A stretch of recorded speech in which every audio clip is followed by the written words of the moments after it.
Hello. Last year, ARA worked with over 6,000 people. I'm Graham England and I'm the Chief Executive of ARA Recovery for All. And it's great to be able to speak at the Recovery Festival 2021. Thanks for being here, Graham. What have been the challenges ARA has faced during the pandemic? Well, obviously, the first and foremost thing in our mind was to make sure that all of our beneficiaries and all of our clients were safe and all of our staff were safe too. And to that end, we were very quick off the mark in being able to apply some of the guidance from public health, and we were able to help with keeping our residents safe by delivering food to the premises, so people to all of our accommodation.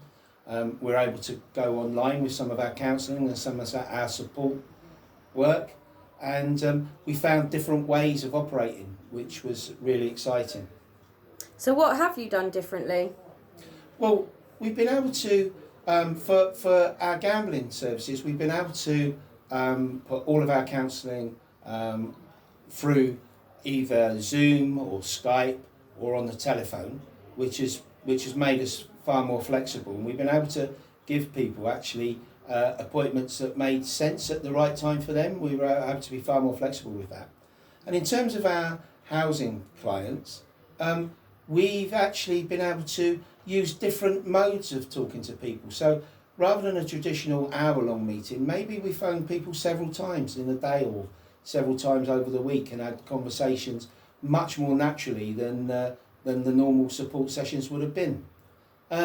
We've also been able to make sure that we've refurbished our offices to make it safer for staff to come into work, but we've also been very flexible with a blended model of people working from home. At one stage during the early stages of the pandemic, when people were working from home, we did a quick survey and we were able to reduce our commuting time into the office by 97%, which actually, when you think about the pressure on the environment, is no bad thing. Great. How do you think clients have been affected by the pandemic? Well, obviously we've had to do things differently, but actually differently doesn't necessarily mean worse. And I think we've been able to become far more flexible in our approach, use different methods of communication, and actually talk to people at times that make sense. So, for example, we may not have been able to do an hour support session, but what we've certainly been able to do is to contact people several times if they've got a life event coming up. So, you know, there may be an issue, and instead of waiting till the support appointment naturally comes around, we've used Skype to contact the house. We've also made sure that people have not been excluded from IT. We've been able to supply phones and computer equipment for people that needed them. So I think we've been able to actually reduce the problems with people being IT excluded. And I think actually people have really responded well to that. I mean, everything is online, and more stuff will be. So I think IT exclusion is a real major issue for the folk that we see, and I think we've been able to help with that, and that will continue on into the future. And what have you learned from the pandemic? Well, what we've learned is that sometimes you need a radical shift in the way that you think and the way that you operate. And I think actually that's not to say you have to chuck the baby out with the bathwater. But actually what we've been able to do is really learn from that and we've had more chance to do client satisfaction surveys and ask people how they feel about the services and what we can do better.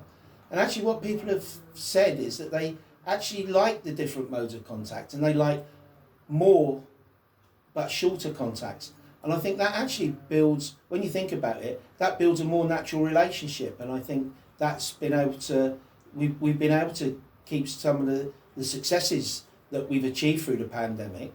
We've actually, our performance in people actually recovering has not fallen. And I think that's a great testament to both our staff team for embracing different ways of working, and our beneficiaries and the people in our houses for being able to adapt and actually find a better way. And what do you see for the future of ARA services? Well, I think what we're going to do is actually we're going to take this learning and we're going to systemise it, so we actually have a more flexible and blended approach. You know, that's not to say we're not going to see people, because we will, and contact face to face is vital, and particularly in our supported accommodation. But we will also use different ways of communicating it and make it real time, right time communication, so that when people have got an event on, we can talk before and after, but they may be shorter durations. But keep building that relationship. In terms of our gambling services, I mean, our gambling services have grown, and we're looking to do different activities with our gambling services.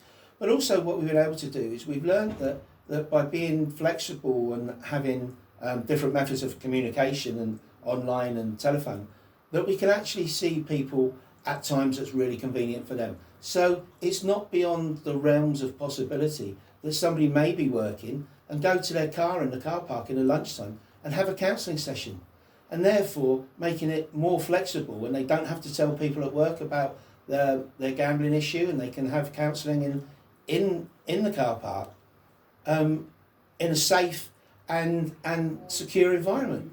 And we probably wouldn't have thought about that if we didn't have to. I think being able to be more flexible, more approachable, and to do services at the times that is best is going to be a real benefit to all of our clients going forward. I am concerned that obviously the economy's taken a hit. We've been in austerity since 2008, and it's been 2010, but you know, from the crash of 2008, and that's been difficult. Services have been cut. I mean, we can see that with the new drug strategy, that actually there's an acknowledgement that services have been disinvested, and I think with the economy as it is, the natural stance for government is to have more austerity, and I think that's a challenge for us. But I think what we need to do is demonstrate the good work that we do, being able to make sure that we're able to demonstrate that people are changing and recovering, and actually people are moving on in the quality of their life. And I think that's a strong argument for us to maintain the investment in the services that we desire. We're really looking forward to the future. Thanks very much, and have a great rest of the day. Brilliant, thanks Graham. That was much.